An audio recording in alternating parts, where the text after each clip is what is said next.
Demontre Black. Today we gonna react to a death battle. Beerus versus Sailor Galaxia. Let's watch. This episode of Death Battle is sponsored by Miller Lite. So the world is a bit of a strange place right now. But luckily, I know one thing that will make it a whole lot better. Beer! More specifically, an ice-cold delicious Miller Lite. Social distancing is important, but it doesn't mean you can't still share a Miller Lite with your friends over the internet. So all together, let's cheers to staying safe, keeping in touch, and to this great-tasting Miller Lite. Miller Lite, great taste with only 96 calories and 3.2 carbs. However you and your friends are enjoying Miller time this summer, you can have the original light beer delivered by going to MillerLite.com/battle and find the delivery options near you. Celebrate responsibly. Miller Brewing Company, Milwaukee, Wisconsin. 96 calories and 3.2 carbs per 12 ounces.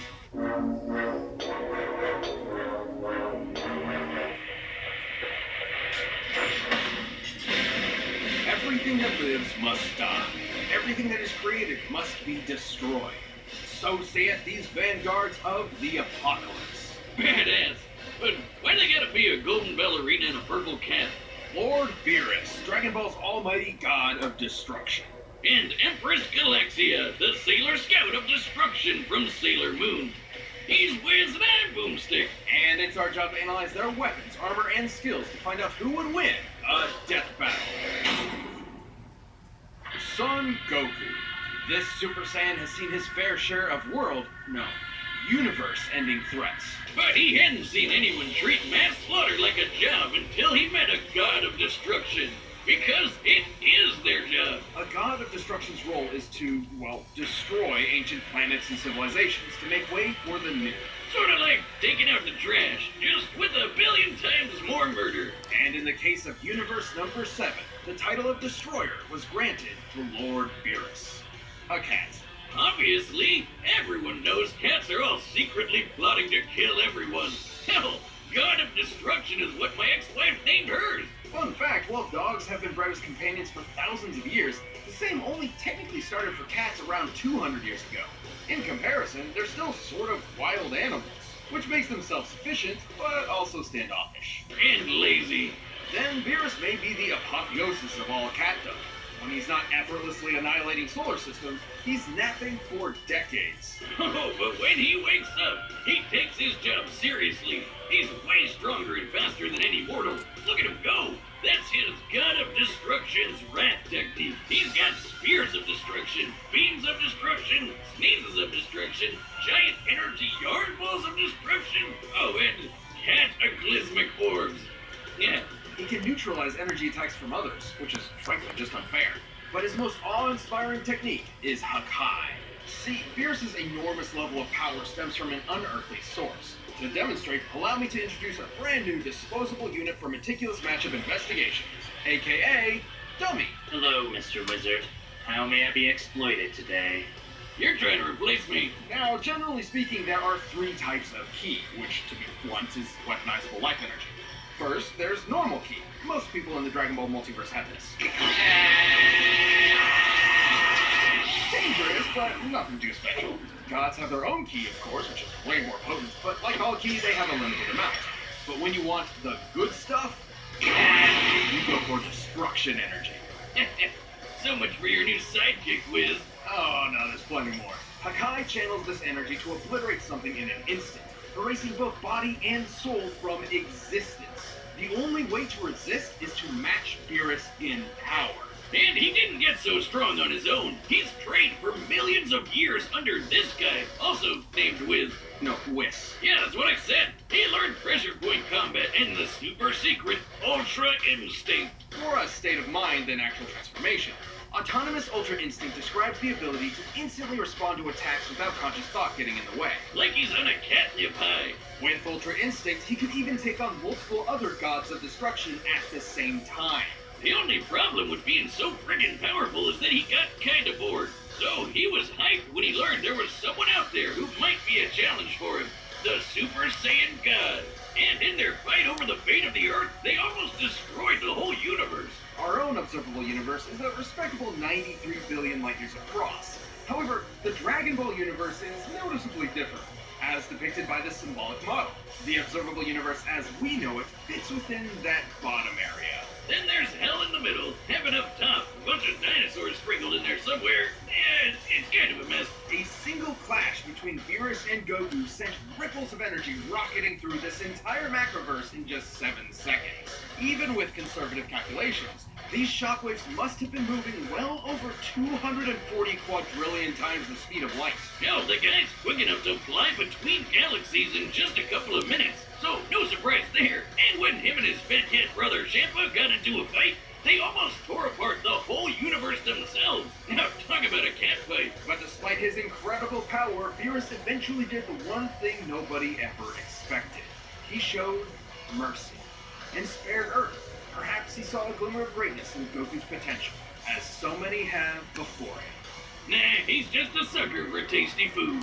Happy to see you finally realizing the full terror of Beerus the Destroyer. The galaxy, the solar system, the planet, the moon. Each is an essential piece in the ever-shifting whirlwind of the cosmos. That's why they all have their own super protector. Fighting evil by moonlight, winning love by daylight. They are the classic magical girls. The Sailor Guardians are warriors entrusted with magnificent powers. It's the Sailor Guardians' job to protect their world from alien threats. You may know one of them, Sailor Moon. Real name, Usagi Tsukino. Or Serena, or Bunny, depending on which dub you watched. So are they like space Popeyes who sell cookies? What? Sailor Scouts. Duh, whiz. They're not sailors, they're Sailor Guardians, or Sailor Soldiers. The term Sailor Scout comes from the original English dub. Oh yeah, the dick tub. Look out, kid! There's a giant dick outside your window! You know what you are. Anyway, everything in the universe possesses a form of crystallized life force called a star seed. Each Guardian is powered by a special star seed which embodies their own planet, a Sailor Crystal. These give them superhuman powers. They can fly, do magic, shapeshift, heal fast, and are basically immortal. Some of them are even trained by the most dangerous creatures in the world. Cats. After many adventures, Sailor Moon would eventually find herself face to face with her greatest foe, a cold-hearted empress of evil. She was just a nameless lady stuck on some random trashy planet. It was so bad there, she basically gave up on life. Well, until she got her hands on the sapphire crystal. The sapphire crystal is exponentially powerful, providing unlimited potential that matched her own newly unlimited ego. With all this power amongst the garbage around her, one purpose came to mind: destroy everything. So into the universe she went in search of a new home fit for a goddess, the soldier of destruction, Sailor Galaxia. Be it the power or her own mind, Galaxia was cursed with unparalleled vanity, so cosmic in scale that she could not be satisfied until the whole universe bowed before her, or else. Just like my ex-wife. If she appeared on the horizon, you'd be totally screwed. Galaxia or your ex-wife? Yes, Galaxia can make explosions big enough to blot out galaxies and even match the maxed-out Eternal Sailor Moon in a fight, who destroyed a whole mirror universe. With a simple gesture, Galaxia can wipe anything out of existence. Planets, people, other guardians, you name it. Plus, she's got all sorts of other magic powers. Teleporting, summoning lightning, mind-controlling people by taking their star seeds. Oh, yeah, she can totally do that. And like any good anime villain, her attacks have some absolutely ridiculous names, like the Galactica Super String, Which doesn't actually use any string. Galactica Crunch, I think I had a bowl of that this morning. and Galactica Inflation. What the hell? Oh, it's not what you think. Research! Come across a lot of stuff in research. Whiz, I'm glad to know exactly what kind of guy I'm working with. So Galaxia carves through the universe at an incredible pace, building her own widespread empire. She was so friggin' terrifying that some people would murder their own Sailor Scout as a sacrificial offering just to save themselves. Man, magical girls are metal as hell. But Galaxia's destructive path wasn't as reckless as it may seem. Through her travels, she learned of a looming threat to the universe, a primordial entity and source of all evil. And so she vowed to destroy chaos. Yeah, that happens if you watch too much Marie Kondo. But to maintain balance, she also sought to destroy the opposite of chaos, the embodiment of love and goodness, which is apparently Sailor Moon. This is where different stories get a bit wonky. Right. In the anime, Galaxia was a heroic warrior who absorbed Chaos to keep it under control, but Chaos flipped the script and took her body instead. However, this did not happen in the original manga. Galaxia's warpath led her to Earth, and she annihilated all the favorite Sailor Scouts. Every single one. Except Sailor Moon. They had to have their epic battle. And Moon is a powerhouse. She once lit up the entire universe with a single attack. This light reached the edge of the universe in 4 seconds, putting it at 360 quadrillion times light speed. Galaxia was tough enough to survive the grip of Chaos itself. And with her crystal, she never has to worry about running out of energy in a fight. This chick's basically unkillable. Well, the intense forces of Chaos almost ended her life, until she was saved by Sailor Moon. And guess what? Apparently, this caused Galaxia to question her resolve and see Meatball Head here in a new light. Like, hey, maybe this lovey-dovey goodness stuff ain't so bad. And then bam! Her crystal exploded from positivity overload and she died. Neither Galaxia nor the Sapphire Crystal had ever known this feeling. Ironically, or perhaps befittingly, the weakness of destruction itself was love. Whiz, she was literally killed by kindness. Who wrote this? Nuance, Boomstick. Regardless, the power Galaxia wields is astonishing. Beneath the heel of her boot, any planet, galaxy, or universe is utterly doomed.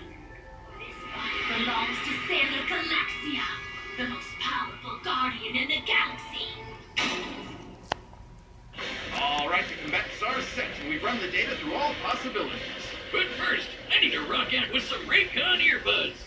This episode of Death Battle is sponsored by Raycon. Whether you're working from home or in a secret lab like us, you want what you're listening to be what you want to listen to. Yeah, trust me, you definitely don't want your noisy lab partner's science podcast bleeding into your sweet jam sets because you're using the junk headphones. But before you go dropping hundreds of dollars to block out the incessant rock ballads of your inconsiderate office mates, you need to check out the wireless earbuds from Raycon. Not only do these bad boys make you look like some sort of secret agent, they sound friggin' awesome. Not to mention their newest model, the Everyday E25 earbuds, are their best pair yet. With 6 hours of playtime, seamless Bluetooth pairing, more bass, and a more compact design that gives you a nice noise-isolating fit. Plus, they're so dang comfortable you can wear them all day. From working out, rocking out, and whatever the conference call equivalent to rocking out is. Plus, they don't have any ridiculous dangling wires and come in a compact charging case. And they're IPX4 water resistant, which Wiz told me is good. Now's the time to get the latest and greatest from Raycon.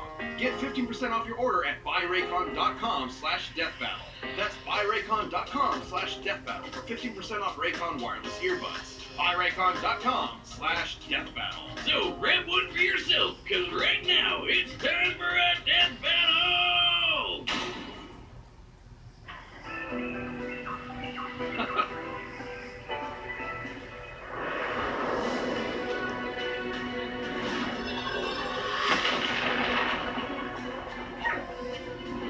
It's unwise to vaporize a god's dessert. Witness my infinite power. Well, you have chosen death. Oh.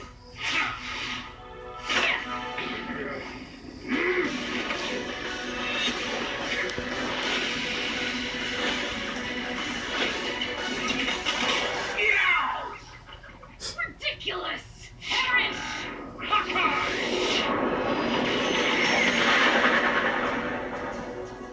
Interesting. Apparently, I found a worthy foe.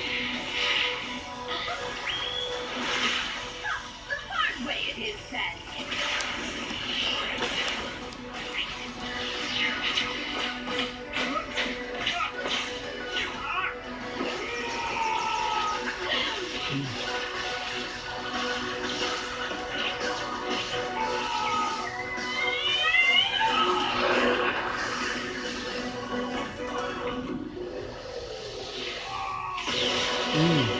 Nice one, Sailor Galaxia.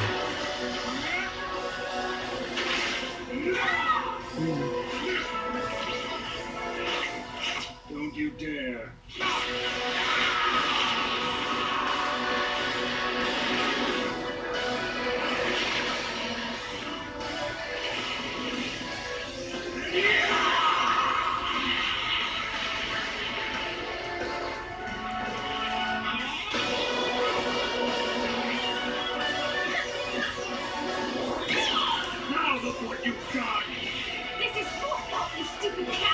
Ooh.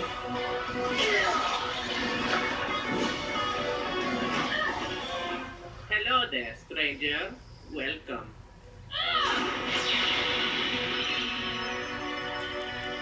Kneel for me. Hello there, stranger. Welcome.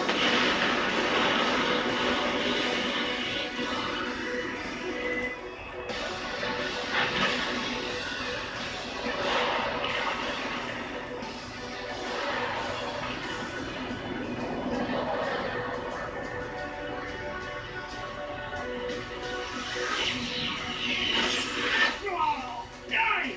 No fair!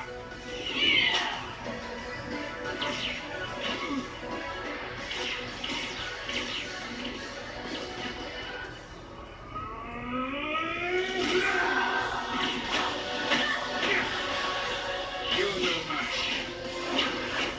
You lack the instinct. You're trash. You'll die like dirt.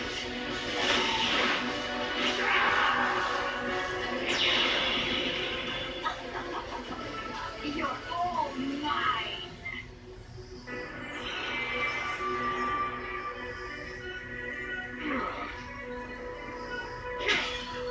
What?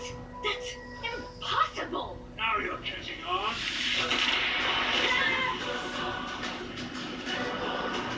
I am the impossible! Ooh. KO. That was for my ice cream. KO! Holy crap! This fight was so intense! I'm gonna get a beer for us! Wait. Beer, us, whiskey, champagne?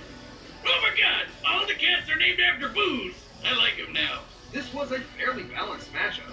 Galaxia's power set was certainly enough to keep up with Beerus. Especially since she has so many more versatile techniques than him. Not to mention, her crystal provided unlimited energy, while Beerus had a vast but still finite pool of ki. But that's about where it all starts tilting the other way. Based on how fast their galaxy-spanning attacks were, Galaxia did have a slight edge in attack speed, but Beerus's Ultra Instinct made up for it. Plus, he had expert martial arts training, while Galaxia had none of that. Speed alone wasn't winning this fight. Also, Beerus' skill set countered many of her own attacks. His energy nullification, for example, let him blast through plenty of her offensive options. But to really lock down Beerus' superiority in all things destruction, how about we compare their power output? Both of them use attacks that span their whole universe in seconds. But remember, the Dragon Ball universe is much bigger than our own. Right, this universe is at least 9 times bigger than ours, and Beerus almost destroyed it all. For the most part, the universe in Sailor Moon is very much based on our own. And the same should be said for Nehelenia's mirror universe Usagi destroyed. So, pretty clear cut. That means Beerus is 9 times stronger than Galaxia. Well, not exactly. They both are likely much stronger. Galaxia matched Endgame Eternal Sailor Moon in battle, who could destroy 8 of her Animamate minions at once. Did you say Animorphs? Long story short, a single Animamate could match a Sailor Guardian equal in power to Sailor Moon when she destroyed that mirror universe. While this is admittedly a very highball estimate, defeating 8 Animamates at once could logically translate to possessing 8 times that power. Since Galaxia could match her in combat, this potentially puts Galaxia's output level much closer to Beerus and Goku's clash. But the shockwave happened when Goku had only just gone Super Saiyan God for the first time. Beerus claimed he was going all out with 100% of his power, but like all cats, he was lying. Telling Goku that you were using 100% of your power was a very clever tactic to draw out his full strength, even though it wasn't true. Even after Goku later achieved Super Saiyan Blue with Kaioken, a form many times more powerful than his first go at being a redhead, Beerus was still considered his superior. Simply put, even if we highball Galaxia and lowball Beerus, the God of Destruction still possessed a greater amount of power, both in offense and defense, as they are identical when it comes to Dragon Ball Ki. Isn't that right, Dummy? Sailor Galaxia may have had a more versatile arsenal, but Lord Beerus had the strength, durability, and technique needed to overpower her. But you already said all that, so what's the point? Like my existence. You could say she got caught in a galaxy-sized catastrophe. Can I blow him up this time? I look forward to it. The winner is Lord Beerus. If you like this death battle, give a thumbs up. I'll see you on my next reaction. This is the Montre Black. Peace.